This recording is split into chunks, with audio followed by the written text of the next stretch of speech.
দেখো প্রায় 2-2:30 বেজে গেছে আর আমি এখন দুপুরবেলায় খেতে বসেছি।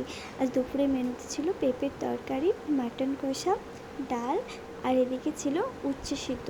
আর তারপর ভাত খাওয়ার পর বাড়িতে আপেল ছিল, আপেল খেতে বসে পড়েছি। খাওয়া দাওয়ার পর ফল খেতে আমার তো খুব ভালো লাগে, আর আপেল যে কোনো ফলই আমার খেতে খুব ভালো লাগে। আর তারপর বিকেলবেলায় আজকে নিমকি বানিয়েছিলাম।